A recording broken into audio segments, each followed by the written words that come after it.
Hello Strength Masters, welcome to Whiteboard Wednesdays. I'm Phil McDougall, this is Scott Olson, and today we are going to talk about stability. So Scott, what is stability? So stability is how we're able to maintain a stable platform, a appropriate rigidness, and appropriate stiffness. So the language changes depending on which body part or which activity we're looking at. But essentially, stability is what holds us together in the position without collapsing or compressing or falling off balance. The broader question is, why do we need it? A lot of people that I know have trained very specific classes, whether it's yoga, Pilates, kettlebell training, so functional movements, etc., where the industry is now starting to talk about stability in a much more detailed way instead of ignoring it. Our body will lose a tremendous amount of power when we're unstable. So this is going to show up when we're rowing, when we're doing kettlebell swings, and anything else. So stability is a way of creating a platform that our nervous system says this is safe, this is dynamic and engaged, and I trust the muscle effort that we're putting into it. This is why stability is so important for people who really want strength gains or really want to start avoiding the classic injuries that keep happening to certain body parts. We need to train stability as a conscious effort instead of just always just a reflexive or habitual effort. And the last thing to even share about that, why do we need it, is this concept: if I'm holding a weight, if I'm working out with a specific tool, but I stumble off balance, I pitch, I lean in a way, this is not good for the body. It's not good for the nervous system, it's not good for how the brain learns, and of course it can set you up for injuries. So we all need it. Phil, what's this next part here? So, I'll just mention the continuum. We mentioned it in the previous Whiteboard Wednesday that mobility and stability should kind of sit on the same continuum.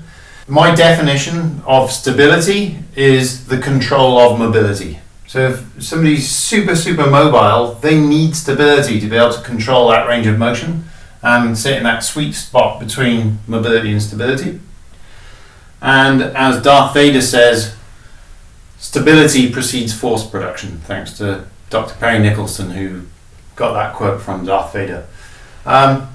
Moving on, how do we know if we're stable enough? The first thing I do with a new client when I meet them, I ask them to go and pick up an 8 kilogram kettlebell from the floor, and I don't give them any instruction whatsoever. I'll watch them bend over and pick it up. And if you cast your mind back to the hinge Whiteboard Wednesday a few weeks ago, we spoke about the importance of hinging at the hip, maintaining neutral when you're picking up load.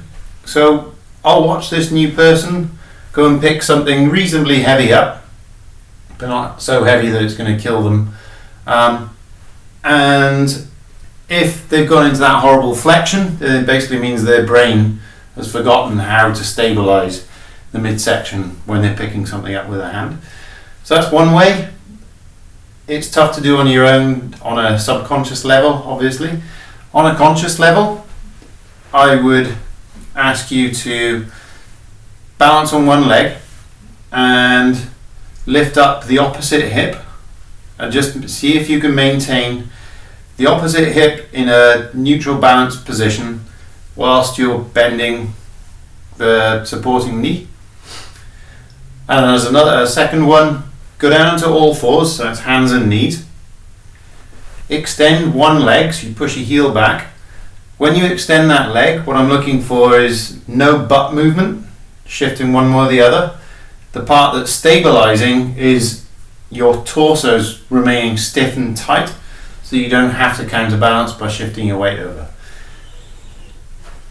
On a conscious level, if you can do that, then you have a hope of doing it on an unconscious level. But if you can't do those two things consciously, then you're probably going to have stability issues, or definitely going to have stability issues on an unconscious level.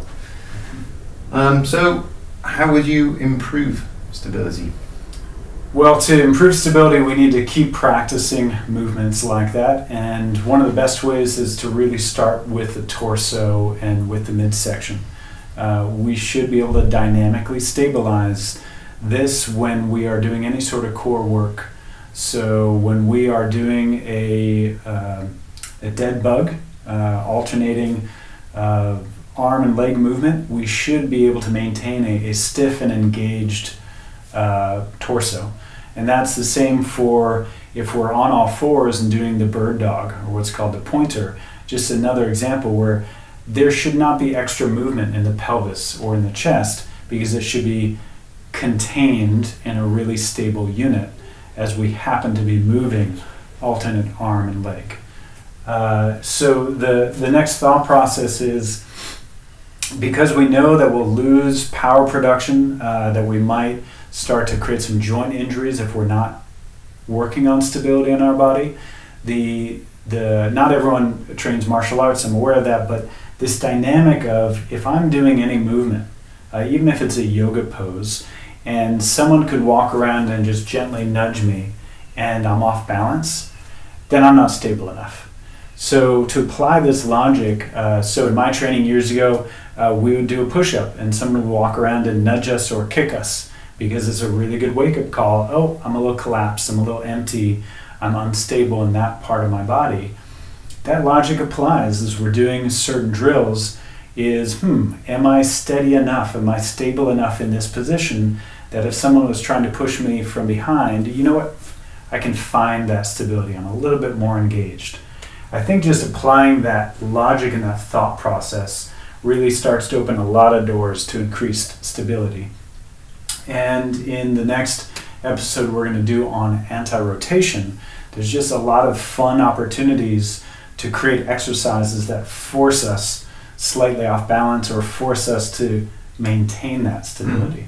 Yeah. So, just to summarize what Scott just said, in the next Whiteboard Wednesday, when we're talking about anti-rotation, in order to improve stability, then you kind of hit the whole anti-rotation series that we're going to visit next week. Brilliant. Well, as always, thanks for watching. See you next time.